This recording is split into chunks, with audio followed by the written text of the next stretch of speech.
volume is going to be there because Cardinals defense sucks. Well, I think the best first-round pick from just a football standpoint was Dallas trading up to get Caleb Downs. You know, Andy Reid's going to have the Chiefs ready, I think, but they could go 2 years in a row without making the playoffs. That's just my bold take right there. The guy who I absolutely love in this Chargers offense is Oronde Gadsden. There is your plant your flag pick. Ugh.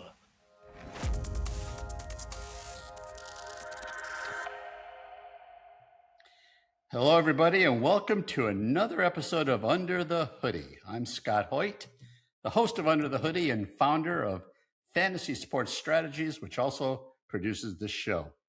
If you are a sports fan like I am, you've got to love this time of year, the spring. I love spring because in sports, it's everything about what? NBA hockey playoffs in full swing, although they tend to last 6 months before they're over. Yankees, Dodgers dominating MLB again. No big surprise there. And the granddaddy of them all, by a long shot in my mind, is the NFL draft. And what a show that the NFL puts on every year. And for my money, I think it's as good as anything they do, including the Super Bowl and fans. And I can't say enough. But as always, since we're talking about the NFL draft, this is a pretty special show because the headlines are swarming everywhere. As you know, talking about new faces, new teams, fits, who went where. It is being covered by every corner of every media outlet that ever existed. There's so much noise out there right now in the last 72 hours. But this is when fantasy season starts right now. Fantasy football now after the draft, because it's not just basically who got drafted. It's where do they get drafted? Where did they land? Where's the fit? Who are they competing with? You know the drill. So that's what makes today's episode really exciting, because we're going to cut through all this noise over the last 72 hours. And there is no one better to do this with than one of the most trusted and recognizable analysts and voices in our industry. His achievements and accolades speak for themselves. And in my mind, this guy is an icon.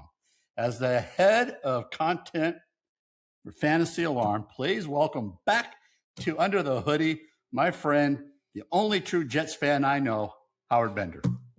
Howard, welcome.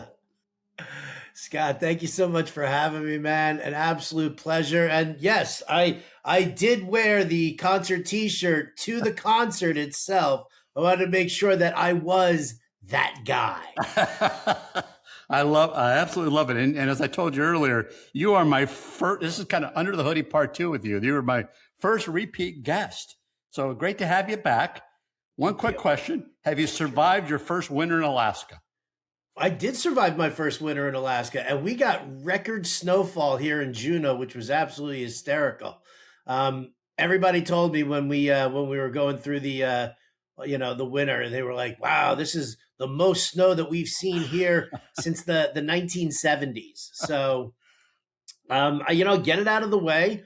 Right now, all the snow is starting to melt. You know, there's still like some on some front lawns and stuff like that, but spring is sprung, and all the little creatures are coming to life. And now I'm getting ready for my first big summer here in Juneau. So well, it's the an good news, you absolute get to see the blast day. You get to see all this sunlight for the entire day. So that's kind of cool, right? It really kind of throws me, right? I get up at 5 o'clock in the morning here because I'm 4 hours behind Eastern time, and it's already light out, which, kind of bums me out. Like I'm so used to getting up at the crack of dawn there and have nothing. Like it's quiet. There's no sunlight. It's dark. It's, and that's like the time where I get like a significant amount of my work done, is that when nobody's bothering me, there's nobody awake. Now it's like 5:30 in the morning.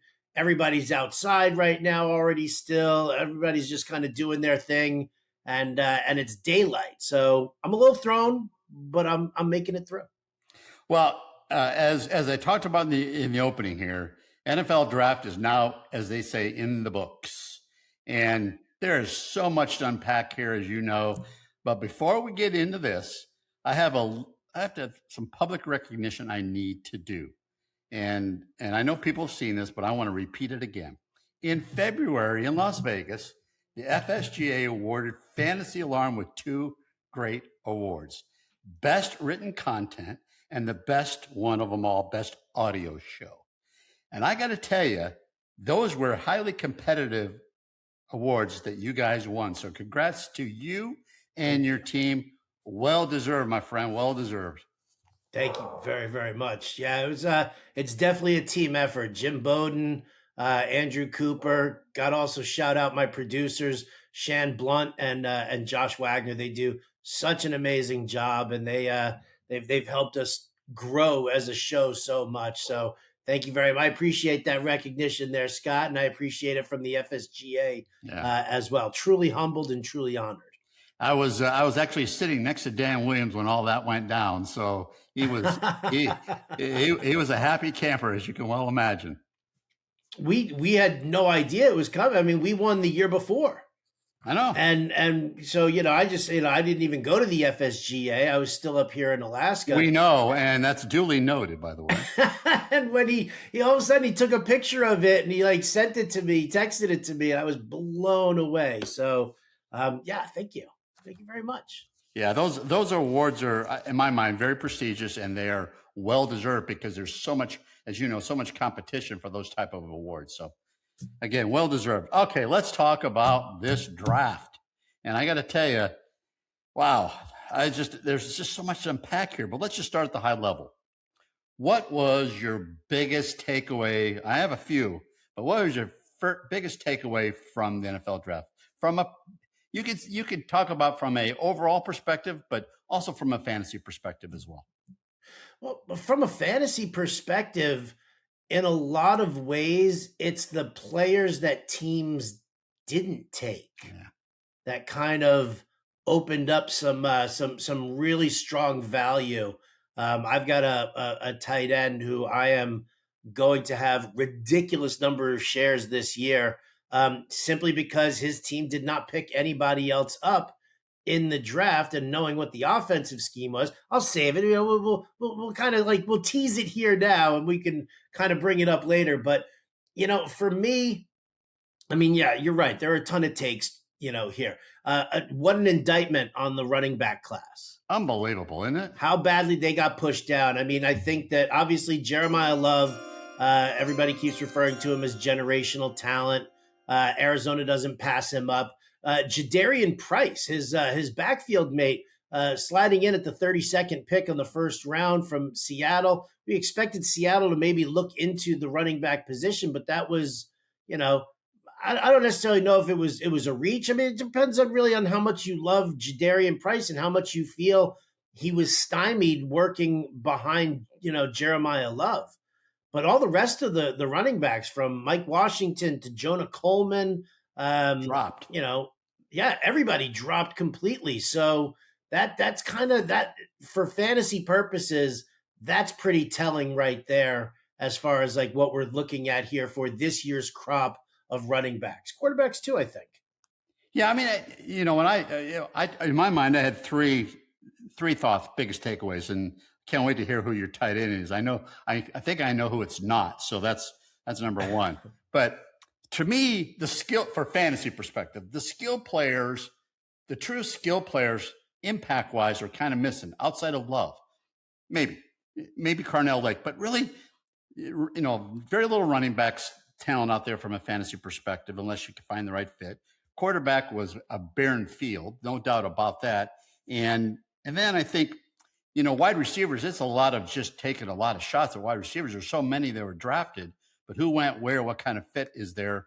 That's always to be determined. But I think what did they have, a record number of receivers taken in the first 2 days of the draft? It's like 27 or 28. If you think about it, a third of the picks were wide receivers. That's crazy. So anyway, there's kind of my first big picture reaction as well. All right, so break that down a little bit for me. Your best first round draft pick. Who was it? Ooh, my best first round draft. And before you answer that, I need to, and my audience already knows this. You are a Jets fan.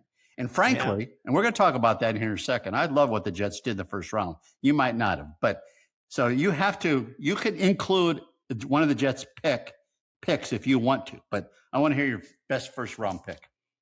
All right. Well, I think the best first round pick from just a football standpoint was Dallas trading up to get Caleb Downs. Without a doubt, having that safety locked in there and somebody as talented as Caleb Downs, I thought that was the best pick. From a fantasy standpoint,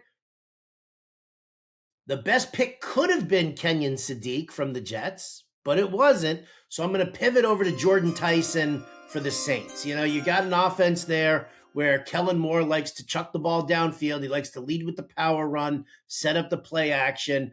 You've got Tyson and Olave, two guys who are very interchangeable in my opinion. Like they can both play the big split end role. They can both play the flanker slot role. They're capable of that. So you're giving yourself now two really strong receiving options. You also obviously have a great tight end in Juwan Johnson who can also, draw some targets, but having the ability to kind of maneuver Olave and Tyson back and forth and never set them up, always, make sure that one of them is not opposite a top corner. And I think that that's a good thing for the Saints. It's going to help fantasy-wise with, I think, the overall value of Tyler Shuck. I mean, I don't love the guy, but if he's just going to be throwing the football a ton, he's got the weaponry for it. So I think that Tyson's probably my favorite.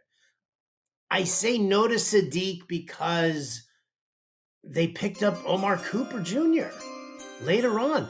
From a reality standpoint, that's great, right? The next Jets coaching staff is going to be loaded up with great players, right? It really is. I mean, come on. Week 8, Aaron Glenn's going to get fired. Frank Reich's going to step in. And then the Jets are going to somehow wake up and realize that, they need an offensive coordinator who can design a scheme for this century.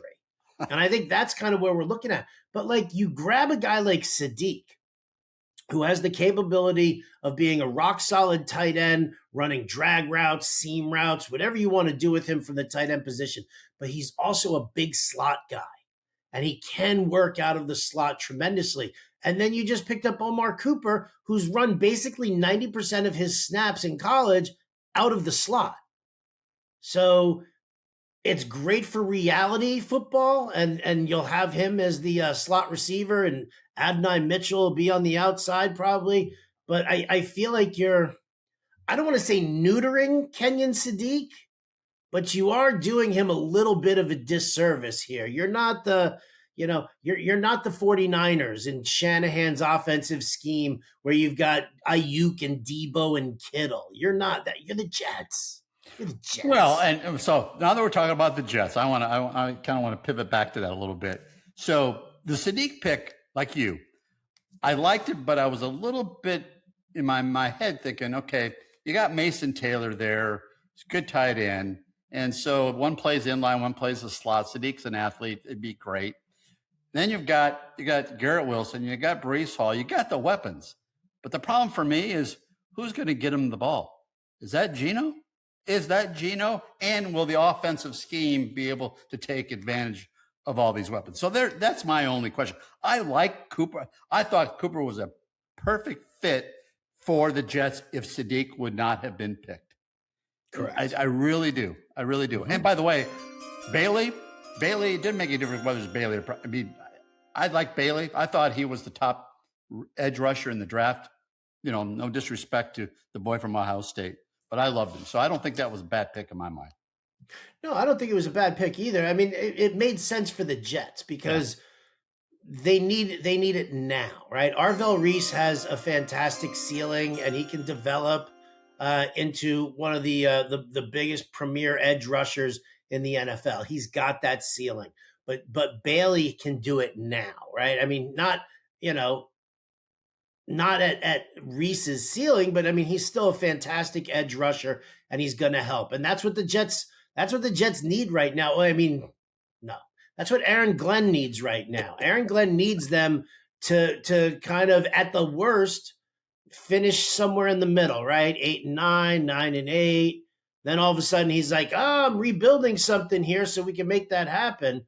But yeah, I don't know, man. When they're sitting there at 2-6, because Juneau is terrible at football, and Frank Reich's scheme is older than you and me combined, right? I remember when Frank Reich was scheming in the NFL and Pepsi was a nickel. That's really what we're looking at here. So it's bad news on that front there. So, but for the future, yeah, listen, what they did in free agency was fantastic for the Jets, for the future, for their defense. Rock solid. They don't have a quarterback and they don't have an OC. What do you mean they don't have a quarterback? They drafted Klubnik. What's wrong with that? Dude, I don't dig him. And listen, I grew up in New York City, right? So I never got bit by the college football bug. Yeah. You know what Klubnik, Beatnik, whatever you want to call him there, you look at the picture of him and it's like AI giving you a picture of what a quarterback is supposed to look like, right? He's got, some sort of flowing locks and this little, chiseled face. And when you look at what he does, pure pocket passer, good touch, accuracy is fine. Maybe he reacts a little slower when he's, doesn't get his first read in there. And, there's nothing about him. There's nothing like that grabs you that says, wow, like this dude can ball, right? Like there's nothing about, I want a guy where people are like, yeah, he's not perfect, but man, that dude can run, or damn, that dude's got a cannon, or damn, that dude just reads defenses better than I've ever seen. Nobody does that with Klubnik. Nobody does that with him. Everybody's just like, he checks all the boxes. Yeah. Yeah. And so in spite of the quarterback situation there, in spite of what people think about, the head coach there, they are set up, my friend, to make some noise here in the next couple of years with 9 draft picks next year as well. And a big quarterback class coming out. We hope, we think, although Klubnik, just so you know, last time I heard a while back, he was projected to go late first round of these drafts, and then he bombed out at Clemson. So, we don't know what's going to happen in college football this coming up year, but it seems to be a better draft, I should say, for those skilled players. So I think the future is bright for the Jets, and so hopefully you'll feel so much better a year from now when we're talking about the Jets. Probably not. Listen, a couple of years ago when the Jets had 3 first-round picks and they took Sauce Gardner, Jermaine Johnson, Garrett Wilson, everybody's like, oh, they're turning around. Here come the Jets. One of those guys is still on that team. He was madly disrespected by Aaron Rodgers for 2 seasons. Where are we going here? We're still the Jets. Let's not forget that.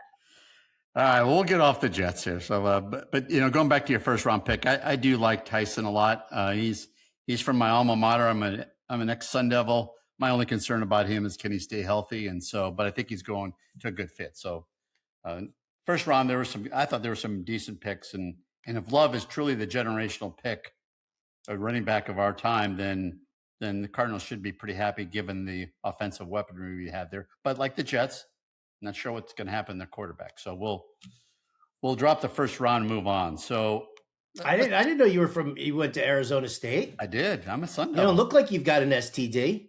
What's that? I said, you don't look like you've got an STD. I dated a girl who went to Arizona State. I know. If I told you who the head coach was when I was going to ASU, you'd go, who? Frank Kush. I probably would have. It didn't matter if you said like a super famous name in college football. I never got bit by the bug, right? I grew up in New York, so it was like college basketball was huge. But who are we going to root for in college football? Like Rutgers wasn't even a thing in Jersey, and so the NYU Violets, probably not. All right, so when the draft is over, that's when fantasy players wake up for the most part. And my next question is really around fantasy. Is there any, and maybe you can talk players or teams, but is there any big fantasy winner out of this draft? You talked about Tyson, but anybody else that you can think of? You got to think Arizona has really changed the trajectory of their team, or you'd like to think so, because while yes, you still need a strong QB. We'll see what happens with Carson Beck. Who knows? Jacoby Brissett is serviceable, right?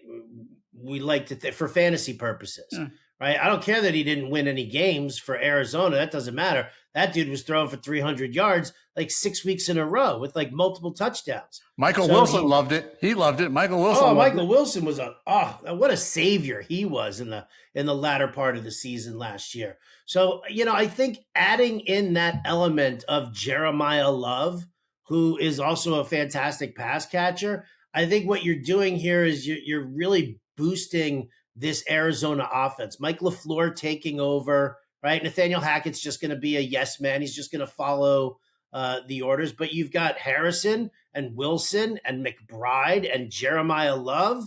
I mean, if you can't score big fantasy points with that kind of weaponry, man, I don't know what you're doing there. So does Love in your mind go? And I'm gonna go back to last year when we had that nice running back that got drafted by the Raiders, Jeanty, who was going in late first round drafts. We all saw what happened. Does Love fall in that same category, or do you think that Love is maybe a very different player than what Jeanty was or is? No, I mean, I think Love is going to have some success. I think he's going to have a lot of success. It's really going to depend on Arizona's offensive line. That's really what it comes down to, because that was the biggest problem for Jeanty. Yeah.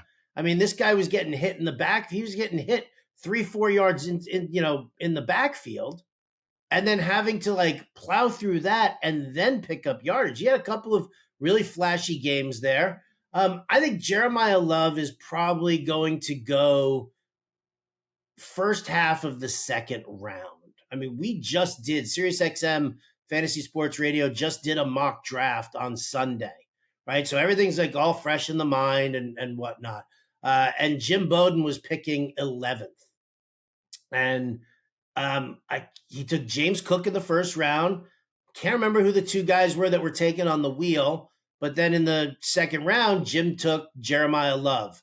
Part and parcel because, he's, banana cakes, right? His son, who's now the basically the GM of USC, was actually the head of recruiting and the GM over at Notre Dame.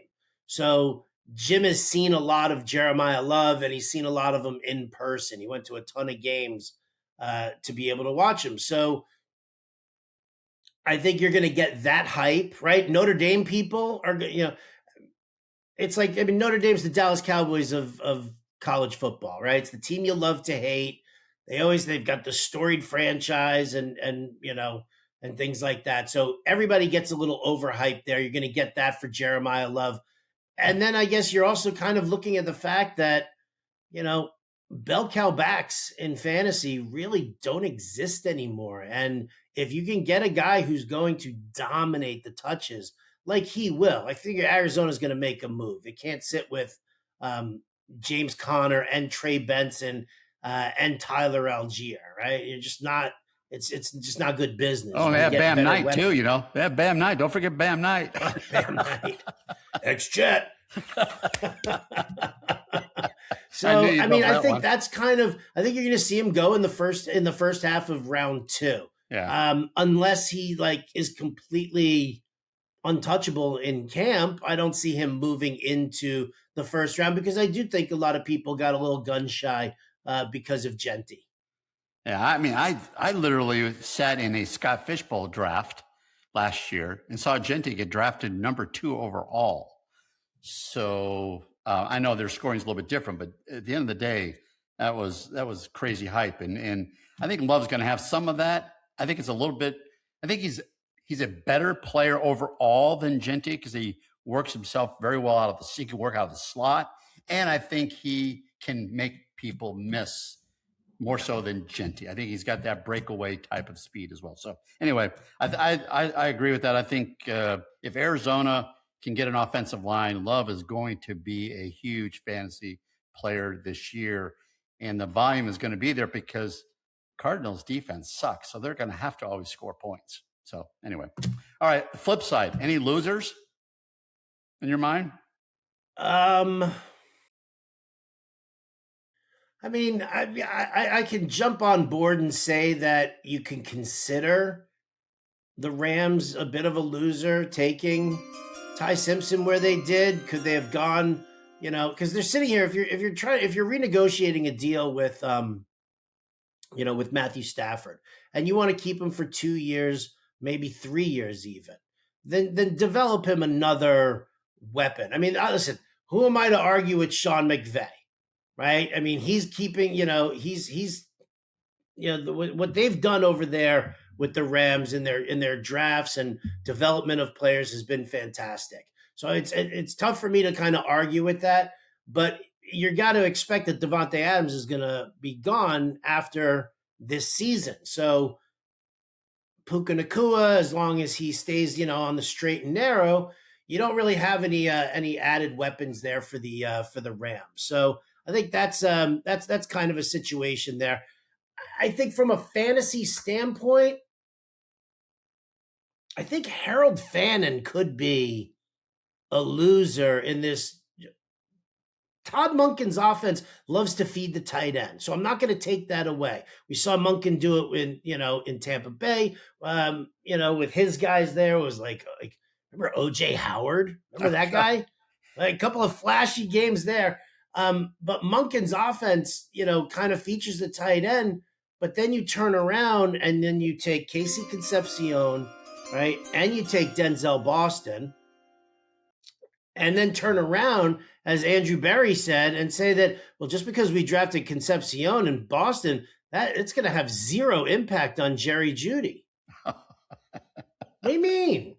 So if it's not going to impact Judy's targets, and you've got these two young kids that you put out, some good draft capital to get, right? What's going to happen with Harold Fannin's targets? Somebody's going to miss out over there. And it can't just be Cedric Tillman. So I do kind of worry about that situation there from, again, just a fantasy standpoint of a player that everybody loves, right? Everybody loves Harold Fannin. So we'll see. Well, and again, we have the situation where who's throwing the ball. I mean, that quarterback room is still so much up in the air. How dare you besmirch the name of Shedeur Sanders? How dare you, sir? I knew that was. Well, wait a minute. People keep forgetting that there's a guy by the name of Deshaun Watson still sitting out there as well, right? He's still sitting in that room. So anyway, well, that's the funny thing is that you've got significantly more money tied up in Deshaun Watson. I just, I think I wonder at this point in time right now if Deshaun really even wants to play ball. Like, I don't know him on a personal note. He wants to because he knows what's going to be deposited in his bank account every week. But that's $250 million guaranteed. It was guaranteed in his contract. I don't need more than 250. I'll tell you what, Scott, you put 250 million into my bank account, all right, and see what happens. Bye. Yeah, I won't. We will not see you ever again. I assure you that will never happen. I will become a recluse. All right, so I'm gonna pivot a little bit here and talk a little bit about the draft. Is always all about being hyped up. Players get hyped up. Situations get hyped up. Was there any situation or player that got so hyped up and they went, "Wait a minute, he's been overdrafted or underdrafted in this case and overhyped"? Anybody in your mind kind of sticks out to you? I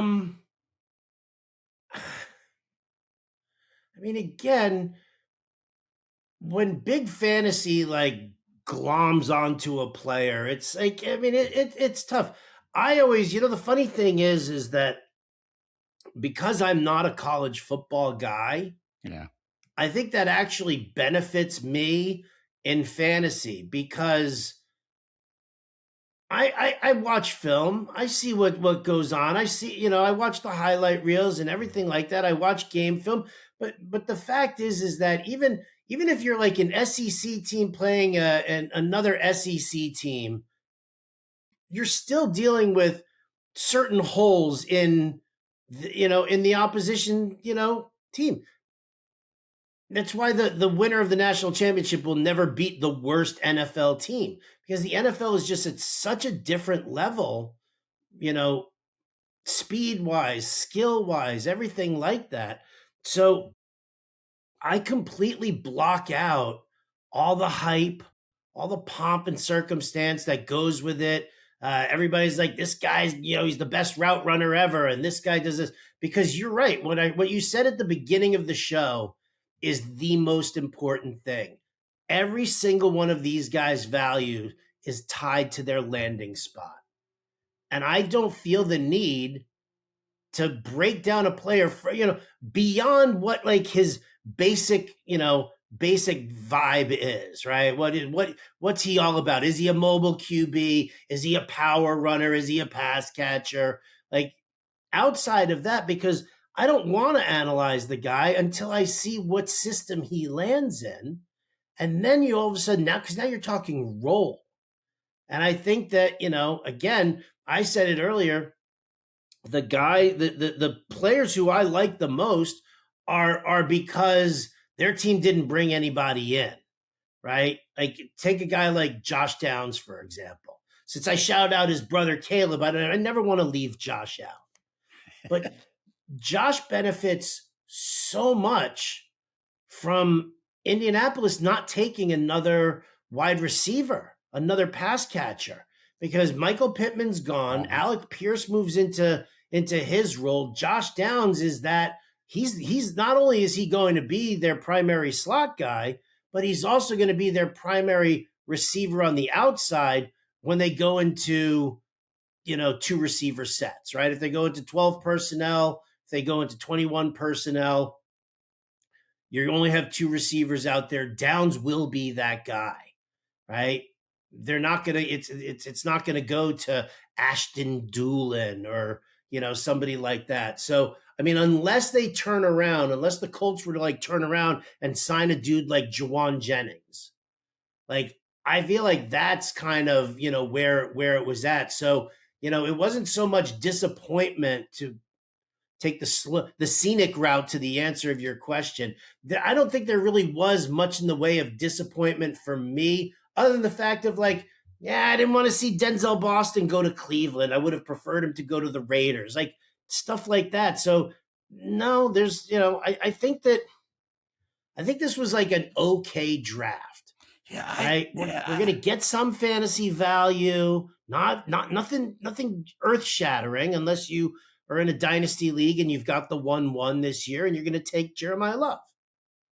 Everybody else, I think, is going to have good roles. There's great possibility, but no. Yeah, I mean, I think I said in the beginning that one of my takeaways from this is that I thought the skill positions were lacking in terms of the true quality. That impacts fantasy. It ripples up and down, and then where they land might even ripple that even more so. But I just don't see one or two guys that I see are in a perfect spot, and from a fantasy perspective. And again, there's still some shakeout to happen. You still got free agents out there, and you got cut down, you got all that kind of stuff. And so I get all that. But at the end of the day, I just don't see anybody that is just, other than Love, is going to go in the first several rounds of the fantasy drafts. I just don't. So, yeah, no, I think so. In that mock draft that we did, yeah, who was the next guy to go? Who was the next? Somebody took Jadarian Price in the 4th round. Yeah, I didn't love the pick. I thought it was a reach. In the 6th round, you saw Carnell Tate, Jordan Tyson, and then the guy who was on the wheel. He took Mekhi Lemon. Yeah. So, like at the first pick of the 7th round. So in that 6th round, that's where you're seeing those big 3 receivers go. And that's fine. I think, I kind of like Carnell Tate as long as Cam Ward really does develop. I think that there's potential there. I told you I love Jordan Tyson. I think that, will he be worth a 6th round pick? Probably in that range. I'm not going to like freak out about it. He's still going to always, Chris Olave is the alpha receiver over there. And that's just that. And then Mekhi Lemon, I thought that was definitely a reach for him because even if you're getting rid of A.J. Brown, you've got Devontae Smith. They brought in Droptavian Bricks, the worst receiver ever. Right? And so, I don't know what Mekhi Lemon's role is going to be. Also, because did it seem to you like Jalen Hurts was very interested in passing the football last year? Ask AJ Brown that question. Dude, it was unbelievable. Like he clearly didn't want that role. He had the time of his life when he was just handing the ball off to Saquon Barkley, letting him do the work, then pushing his way into a couple of touchdown runs, but he wasn't required to throw the football. Then last year, we were all like, yeah, they're going to do load management on Barkley and he's not going to run as much. And, and that's supposed to make Jalen Hurts throw the football more. And he didn't. So, is Mekhi Lemon going to suddenly turn the attention of Jalen Hurts, or is this just going to be kind of we'll wait and see? But it doesn't bode and that well. Gets me to kind of my next sets of questions here, and you just touched upon this, as I call it, the quarterback ripple effect here. Players get drafted, and it does impact potentially their quarterbacks. Hurts being one of them with Lemon, but I want to step back a little bit. How much do we see Mendoza start this year? Or are we going to see the Kirk Cousins show for the first 6 to 8 games? I really wish I had the answer to that question. I think ideally they want Mendoza to stay on the bench the entire year and learn. I think the influence of Tom Brady, love him or hate him, it doesn't really matter. You have to respect the knowledge. You have to expect the mentality. That Tom Brady, he had to sit down with Kirk Cousins and have the conversation and just say, dude, listen, I know that you don't want to mentor your replacement. Nobody wants to mentor their replacement. I said, screw you to Mac Jones and to, Jared Stidham. I did the same exact thing. But I need you to not be an a-hole to him. I need you to help him learn. And if you help him learn and we're doing well, it's not, I'm sure he didn't put wins and losses on. He said, as long as we're not, getting destroyed, we want him to learn from you. And I want you to be the starter the entire season because I think it's necessary for him to learn. And I mean, again, I'm hoping that these are the conversations that Tom Brady had because I know Kirk Cousins is competitive. He's like Joe Flacco. He's like, I'm not here to teach somebody else how to take my job. I'm here to win games. So I think, you've got a little bit of that kind of, vibe peeling away. And I think there is more of a tutorial thing going on here, which is great for Mendoza's development. I'm not interested in touching him in fantasy. Even if I'm in a super flex league, he's not going to be like my QB3 because if all goes well for the Raiders, Cousins will QB the entire season.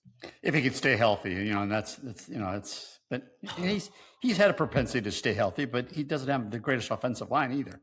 No. So you know what though? They definitely made some improvements on that offensive line through free agency and whatnot. So and again, it's Tom Brady who's like, dude, you need to protect your QB. I had this great offensive line throughout my entire career. And when we struggled, it was because the offensive line wasn't what it should have been. So, and here's the indictment of this quarterback rookie draft is normal years, you and I probably spend 10 or 15 minutes on which quarterback is going to take the veteran's place. I don't think we have any of those conversations other than the Mendoza question, maybe Beck, but I don't see that either because you got too many weapons there relying on, that offense to tick. And I think Brissett is serviceable. Maybe Beck gets in there if something else is that. But otherwise, we'd be talking a lot, but we don't have that. Ty Simpson's going nowhere. Stafford's not going unless he gets hurt. And I don't even think Ty Simpson plays even if Stafford does get hurt. So anyway, I think we've indicted the quarterback class enough. We'll see what 2027 brings. But I mean, you're totally right. It's the exciting part for fantasy is found in like, I don't know, half a dozen wide receivers and one tight end. Yeah. That's kind of where the fantasy and one running back. That's where fantasy got their little like their boost. That was it though. So in your draft, in your little fantasy alarm draft, other than Mendoza, I don't know how many. I don't know what your position breakdown was, but I'm assuming that no other quarterback other than Mendoza got drafted. Did Mendoza even get drafted? Mendoza did not even get drafted. Not surprising. That's a shocker. So Mendoza didn't get drafted. At the running back position, it was Jeremiyah Love, and then the Jadarian Price pick. And then when you got down to like rounds 12 or 13, then you saw Jonah Coleman go and Mike Washington. Yeah. Those were the only guys. Yeah. I'm talking to Eric Balkman next week, Balky, and anxious to see how the fallout with the FFPC is on this draft. And they have drafts all the time, like you guys do, and so I suspect. My FFPC starts on my Dynasty Superflex.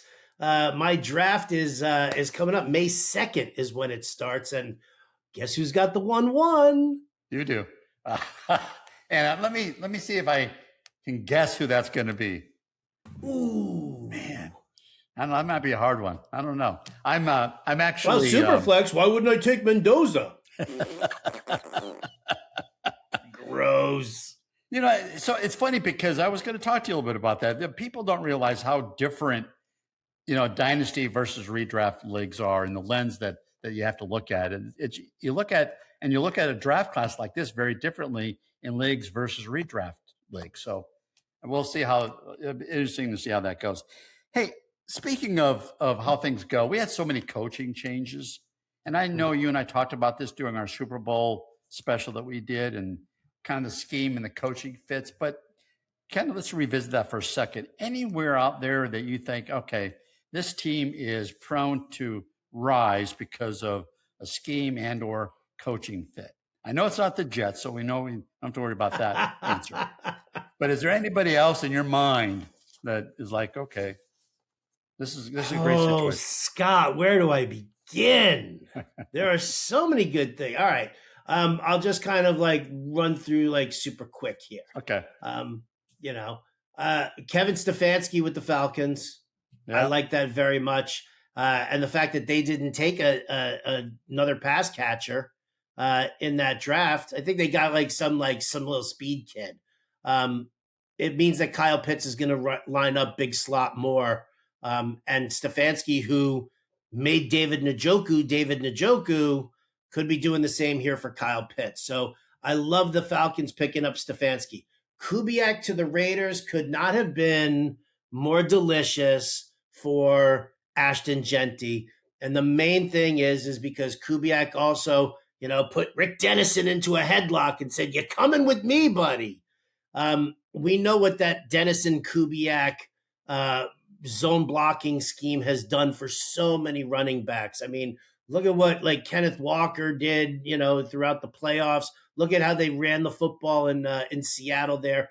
Kubiak is going to do a lot for Ashton Jeanty. And, I think that, I wish they had gotten a receiver. I really wanted Denzel Boston to go there because you could do Denzel Boston on one side and you could do Trey Tucker on the other. And then you could, really utilize Brock Bowers, in the way that he's supposed to be utilized, right? And do it that way. And then, like, if you want to stretch the field, then you bring in Dante Thornton and you move Tucker to the slot. That's what I was kind of hoping that they were going to do. But again, we know that Kubiak is run first. To me, I look at Ashton Jeanty this year in a totally different light.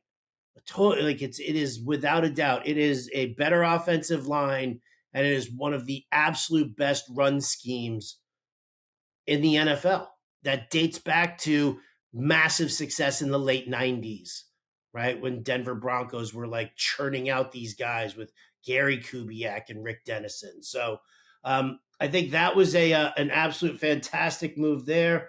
What else did I like? Oh, I like Declan Doyle going as the offensive coordinator for the Ravens. I know, I'm sorry. Listen, man, glass ceiling with you Bears now. Glass ceiling. You've got Ben Johnson. The guy who I want every year is the guy who's Ben Johnson's offensive coordinator, because he'll never be calling the plays. He's never putting his own spin really on the offense. Like, because if it ain't broke, don't fix it. So Declan Doyle going over to the Ravens, I think this is going to be fantastic, right? I really do. I think that's going to be a move that's going to really help out for fantasy purposes as well.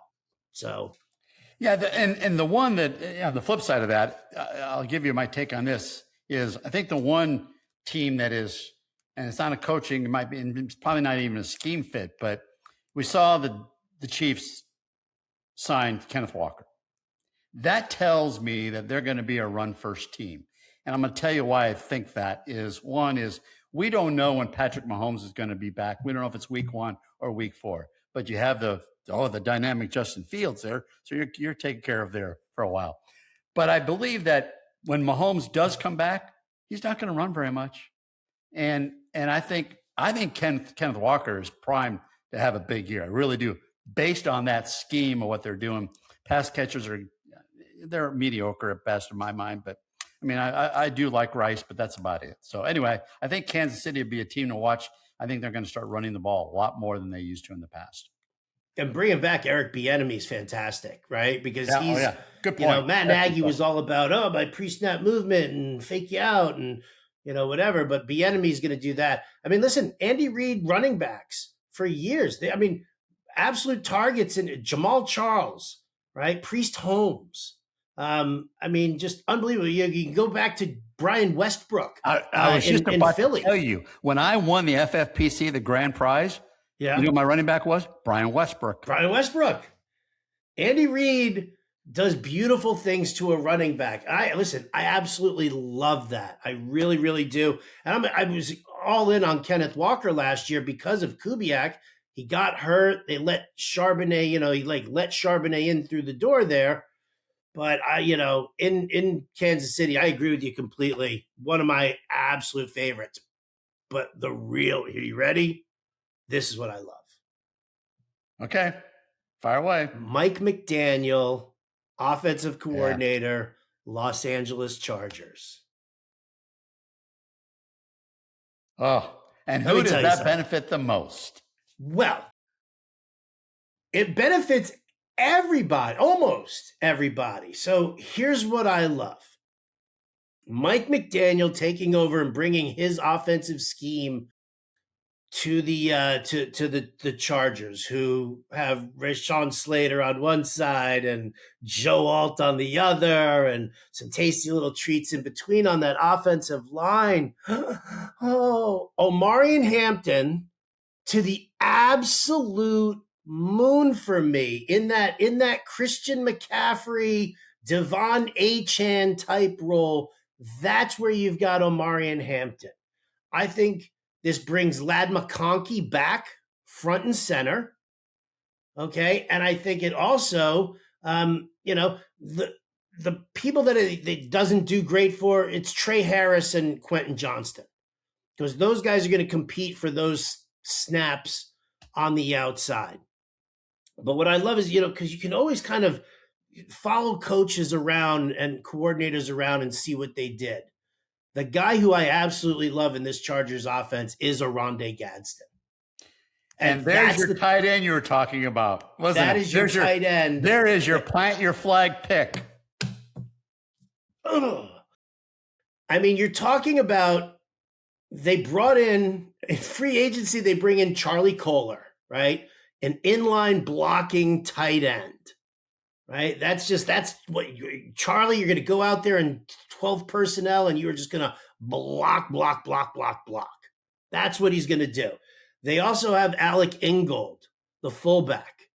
So you're either going to go with 12 personnel, which is 2 tight ends, or you're going to go with 21 personnel and have 2 guys in the backfield, right? And when that happens, because that happens, you can only use 2 wide receivers. McConkey on one side, Harris and Johnston on the other. You need another receiving weapon. that receiving weapon is a Rondé Gadsden in that George Kittle type role. You look at what Mike McDaniel did. What was it, 2023?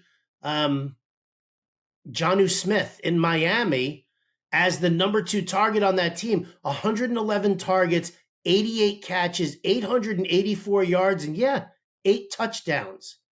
So you give me a Rondé Gadsden as like a 5 or a 6 round discount to what people are going to pay for Brock Bowers and Trey McBride.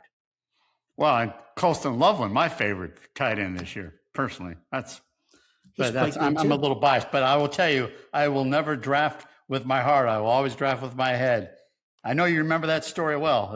It's when you and I first met. In fact, I replayed that story. I was being interviewed by Fantasy Expo people. I told them, I said, how I met Howard is that I had a Bears stuff on. He thought I drafted all these Bears players. He looked at my team. He said, there's not one Bears player on your team. There's a bunch of Lions and Packers and Vikings. So anyway, I love the Chargers. And tell me, will we find a more competitive conference than that one there? Because the improving Raiders, you got the Chargers, you got the Broncos and the Chiefs.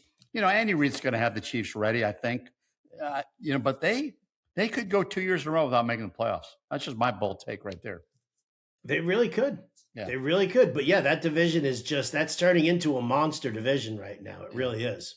Anyway, Howard, and kind of closing, any last set of thoughts and projections you have based on what we just saw this past weekend and what we're heading into the beginning of this NFL season? I think anybody who's going out there and drafting right now, you already saw like what buying into too much hype does. Yeah. And it lets you down. I think this draft was a good draft from a reality standpoint. I think a lot of teams got a lot of good draft grades because they did draft a lot of guys who they wanted. Was it sexy for fantasy? It was not. So if you're doing if you're doing like even like a startup dynasty league for the very first time, right? Drafting from scratch, draft to win now. Don't worry about the future. That you're going to be able to get through your draft in years to come. This rookie class is not, it's just outside of Jeremiyah Love and a couple of wide receivers. So don't get caught up in any kind of rookie hype because you're going to hear a ton of it between now and camp. So, I think that's kind of the big takeaway. Oh yeah, and draft a Rondé Gadsden and Omarion Hampton and Ashton Jeanty, Kenneth Walker. That's who you want. And don't forget that you heard it here first that it's Game 7. The Jets will have a new coach. No, 8. Week 8 they'll have. Oh, okay, week 8. Okay. Oh, I don't know what their bye week is. We'll have to look at what their bye week is. But I'm saying about 8 games in. I mean, I don't know if the Jets GM is trigger happy as the Phillies GM was today in firing the Phillies manager, but that's a story for another day, my friend. And we could talk baseball again, but I'd love to do that, but we have run out of time, and I certainly don't want to take up too much of your time. Howard, you are a true friend of mine, and I appreciate everything you do for this industry. You are one of the most respected voices out there, and I really do appreciate you coming on to Under the Hoodie. Thank you, Scott. Very much appreciate that. And I hope that I see you at the Fantasy Expo. And if anyone's listening to this, we're going to set up a GoFundMe for Howard to show up in Canton, Ohio in July. You try flying from Juneau to Canton. Well, no, wait a minute. You can fly anywhere to Canton. Is not an easy. I don't care where you are. You're gonna take a couple stops before you get to Canton. I fly to Cleveland and just rent a car because Canton is near impossible to connect into. So anyway, Howard, again, it is special to have you on as always. You have an open invitation, and I am sure that we, as you say, we will chop it up again soon. Absolutely. Thank you so much for having me again. Great to have you. Absolute pleasure. Thank you, everyone, for listening to Under the Hoodie. We'll see you next time.